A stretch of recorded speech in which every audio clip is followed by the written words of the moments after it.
The relationship between Eunice and Bernard, you know, when you see a couple where two people are willing to humble themselves, where the both of them are able to succeed, it's really beautiful. And that was the story of my mom and my dad. You know, my mom was a stay-at-home mom, my dad was a worker bee. But every time my dad came home, the decisions were made by both of them. And my mom always used to say, your dad is the head of the household, but I'm the neck that turned that head. And when I went to Nia and asked her to do this, I was begged her because she brings a certain level of sophistication and decadence to femininity that you don't really find nowadays. So I was very honored when she said yes to being my wife. Did you think about the impact that it would have on us as people to see such a beautiful love story between an African American man and an African American woman? Because we don't see that on television every day. No, for me more so, it was about the financial education that we need to have as a people. I feel like we are just not black people, just everyone in general is so focused on being a consumer. You know, we're not, our humanity is not what defines us. It's the color of the bottom of our shoes. And I think it's really important in this election, in this time, in this day and age with us, that we need to decide how much we're spending and who we're spending it with, and what exactly are they doing to help us.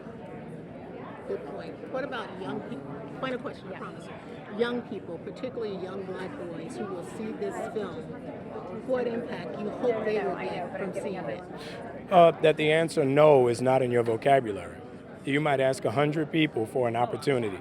99 might say no, but if one say yes, you win. Never let anybody else be a blessing blocker on your dreams. Go get it, fight for it, and you'll appreciate it more when it happens. Thank you so much. Thank you. Am I good right here? What's up, Jamal? How you doing, bro? Making it, bro? Pretty good. First question, we're sitting out here outside the Lorraine Motel. I don't know if you had ever visited, but how does it feel to be this close to where that historic day happened? It's humbling. You know, I have a long history, like we all do, with Dr. King, and just the research that I've done because I've played him in a play, I've played him in a movie. You know, as an actor, I have the great ability to be able to delve into characters and times that most people just gleam over. So to be here this close with this movie that kind of happened simultaneously or in the same, you know, period as what happened here at this hotel with the assassination, it's humbling.